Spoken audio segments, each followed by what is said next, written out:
So we're prepping the cranberries for the cranberry jam, but one of the things you have to watch when you get farm cranberries, these ones still have stems, so you have to go through and get as many stems off as you can.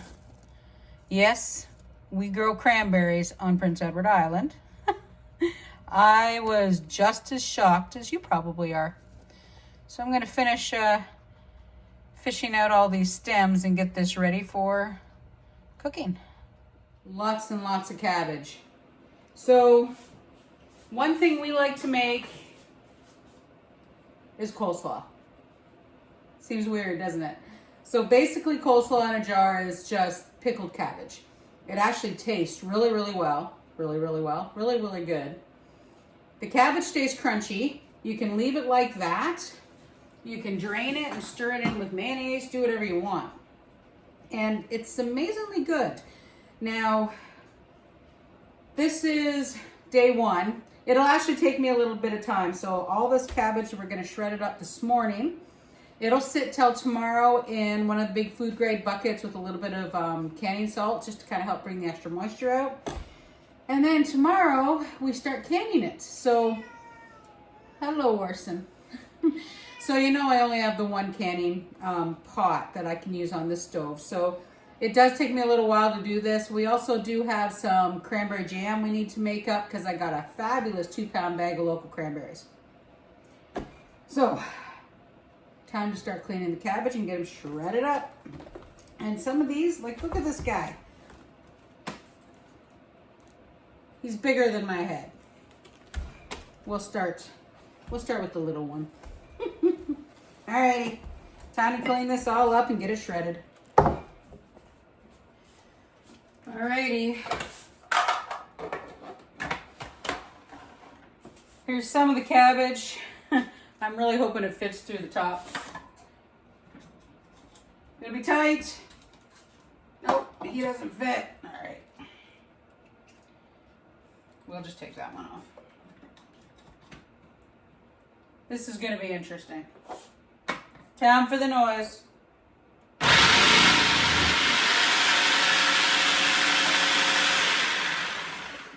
A smart person would have it on the slicing blade. There we go. All right, let's try this again. All right, let's try the wedge. Let's see how that one goes. You can do it. There we go. That works better. Alrighty, I'm gonna get all this shredded up. We'll get it in the bucket. Alright, so I got about half of the cabbage done that I'm putting in here.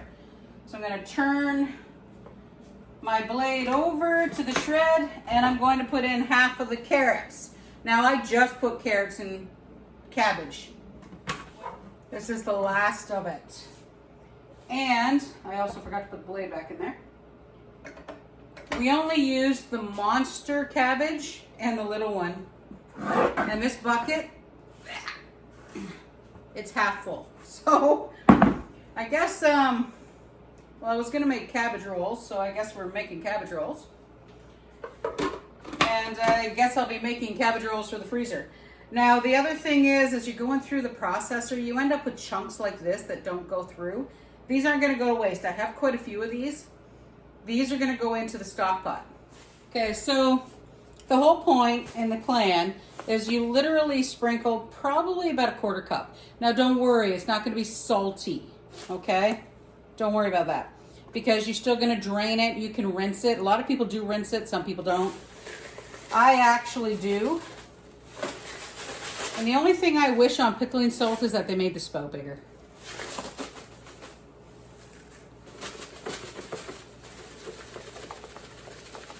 There we go.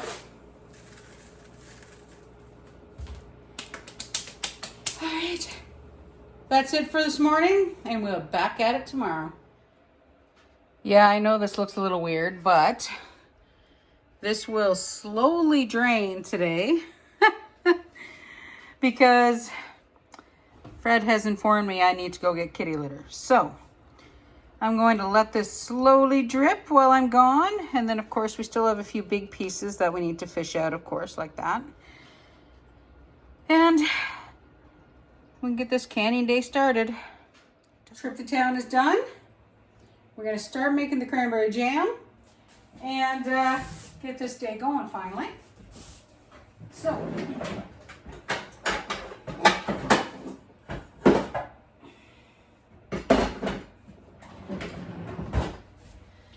thought I had that pot ready to go. So the Christmas jam is actually pretty easy. Now, I take full advantage of the clearance rack at our local Big W.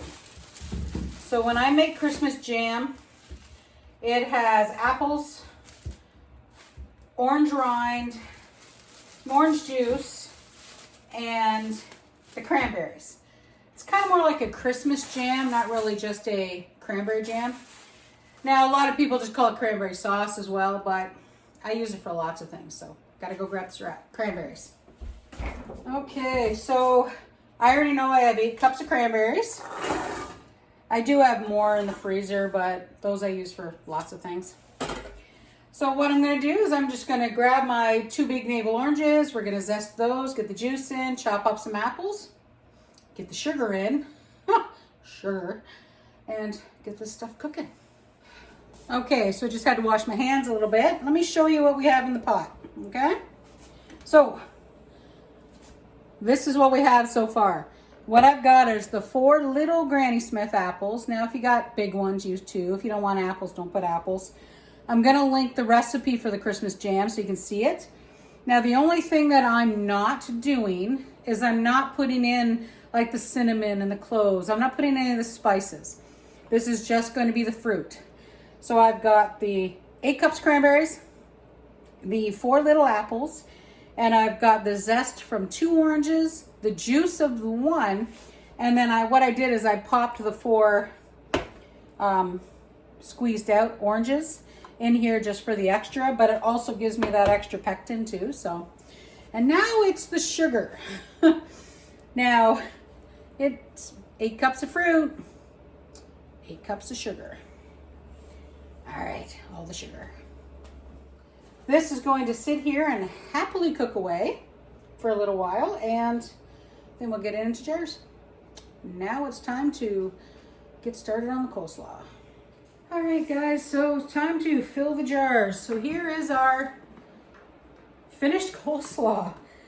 Now I'm gonna get them into the jars now, and I'm gonna cover them over with a towel just to keep dust and things out.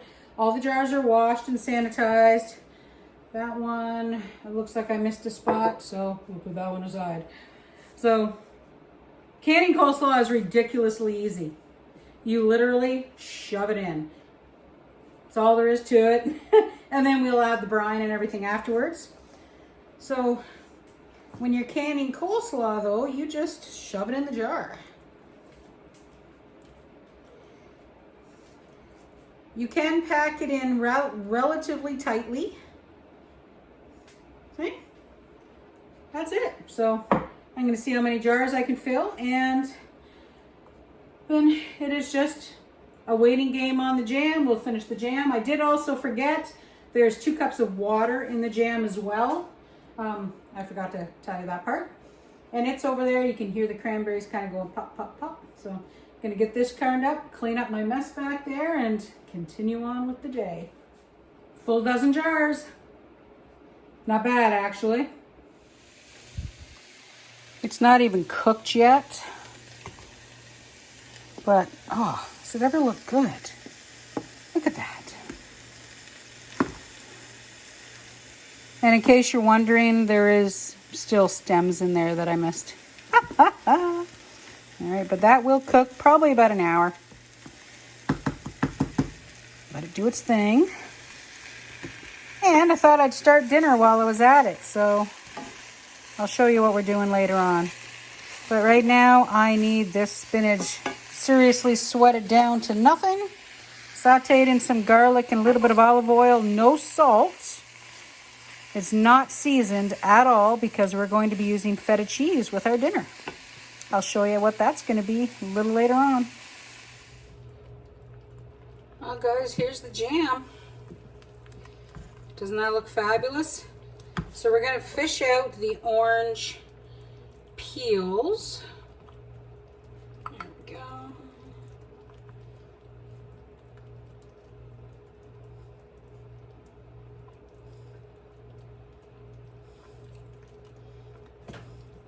Believe it or not, these taste really good too. They're not going to go to waste. There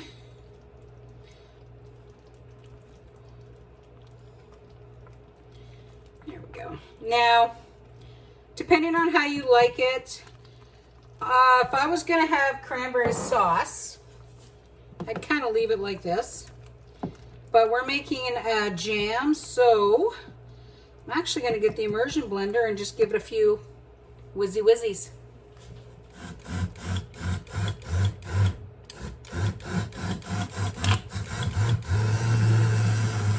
So if you got a few that haven't popped, just use the back of your spoon. So a little bit of a standstill in our canning adventure for the day. So I had to let the canner cool because I thought I killed it. Can you see that? It's kind of hard spot. So I warmed up the jam so I can do that second batch. And I set the lid down and I put it upside down like normal, you know, so I don't get a suction seal or nothing. And well, the burner that I set it on, because I set it on the stove because I'm a putz, was hot. So yeah, see that? That's supposed to be completely clear. So now it is a little later. I wanted to use it and then let it cool to make sure that that dial was actually still working properly. So it comes up to the I'm gonna start that sentence again. It comes up to the proper temperature and everything. So the dial's fine. It's just that little cover that looks a little weird. So either way. So now we're gonna get dinner going first and then we'll go back to the brine. It'll get done tonight though, so let's get So life yesterday kind of got a little bit in the way. So I did get all the jam done. Came out beautiful. This one didn't seal. It happens. So I pulled it out of the fridge so I can show you. Nice, thick. Smells wonderful. The little bit that was left in the pot, yeah, I did eat it. So, like I said, yesterday got a little bit, life got in the way. So what I did is I took the jars and I put them outside, well, not outside, in the wood room, which is on the other side of this wall. That's why I'm pointing that way. So I put the jars out there last night to keep them nice and cold. I brought them in this morning when I got up, put them back under the towel. So now we're gonna make the brine and get this coleslaw done. Okay, so coleslaw is a basic sweet brine, okay? It's a lot of sugar. There's a lot of vinegar, but don't worry. You're not gonna eat like a whack ton of sugar when you're eating coleslaw. So, sugar first.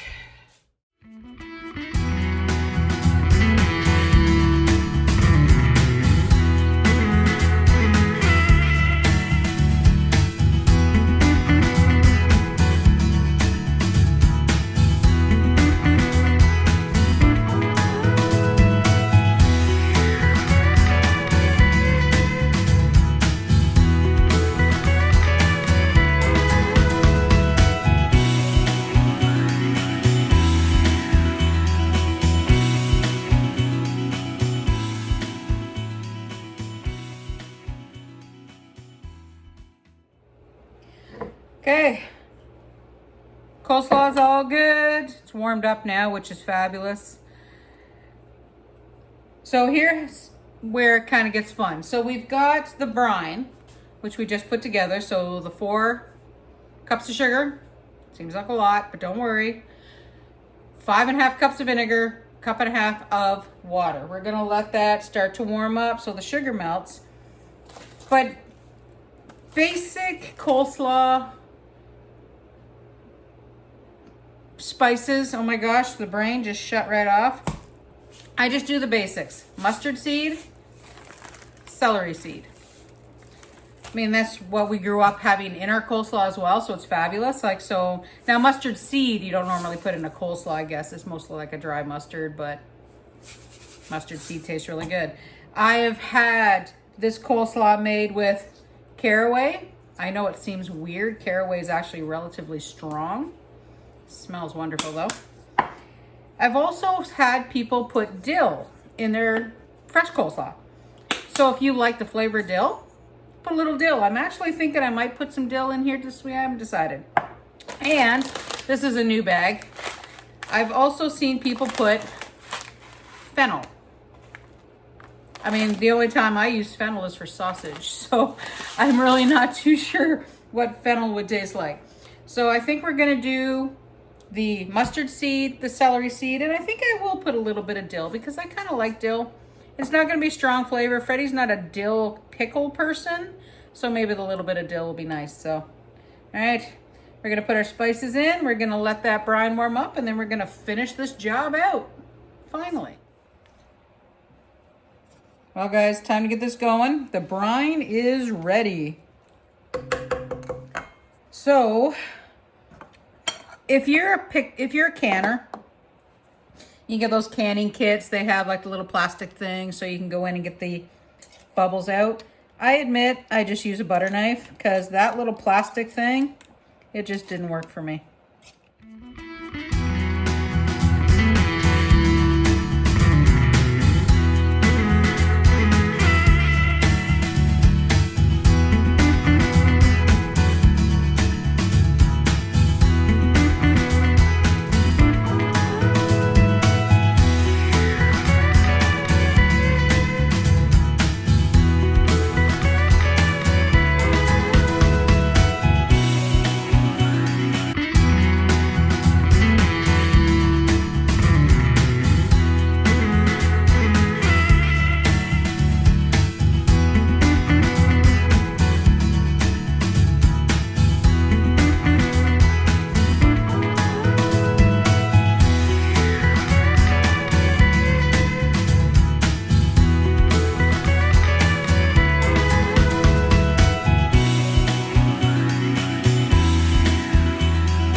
That actually is officially the last of our summer canning.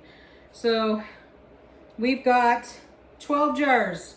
Now, if you're gonna do pickled anything, like find the brine that you guys like.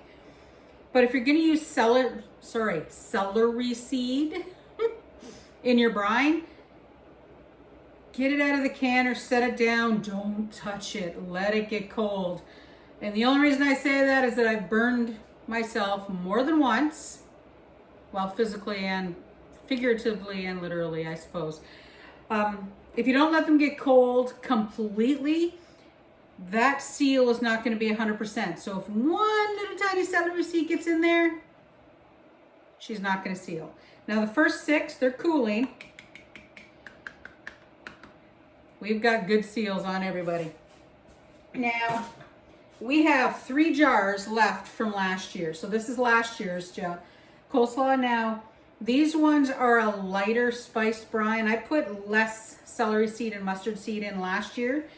And tastes good, don't get me wrong, but I like that extra. So I actually probably put more celery seed and mustard seed than Fred's really gonna like, but for this cranberry, I got cranberry on the brain. See, cranberry. So this coleslaw, I'll probably drain this coleslaw. Maybe I'll do a mayo mix or something. I don't know. But I do have 3 from last year. I still have 2 massive, huge cabbages left. So if he finds this too strong, maybe I'll just make some more. It's not a big deal. This, though, is staying out because that's for supper tomorrow. But that actually makes me feel good. I've got cranberry. I've got some few little ones that I'm giving away. So these little tiny guys here, perfect size for gifts, of course. So I'm giving these away for Christmas because, like I said, it's kind of like a Christmas jam. I just don't put the spices in that you do for Christmas jam. I will see if I can find the link that I have tried and I really like. for Christmas jam, and I'll post that for you down below. Now the coleslaw is whatever pickling brine you like.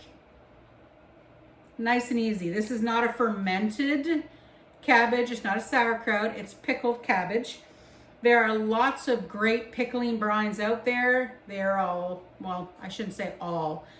There's probably a few sketchy websites that I wouldn't direct you to, but find your favorite pickling brine.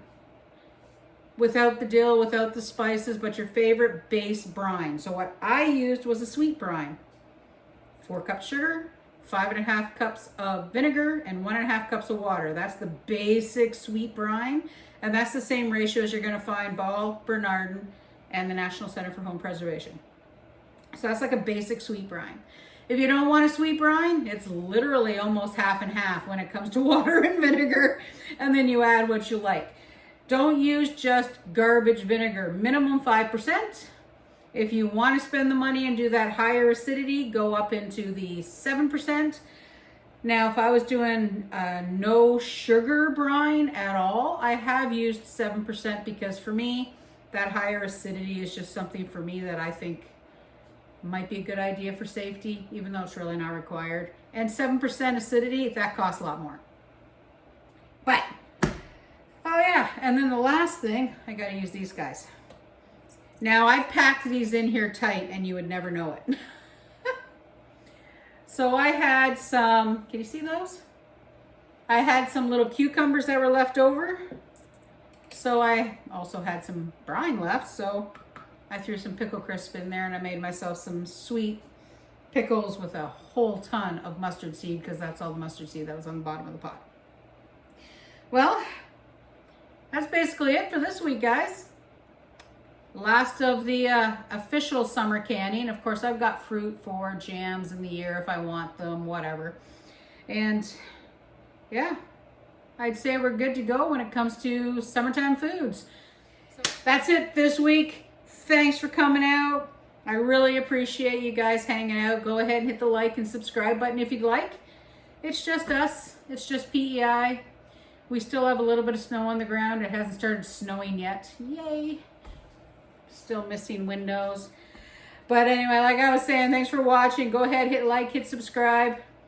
I hope you actually enjoy our little silliness when it comes to things like coleslaw. I know it still sounds weird, but it's even still crunchy.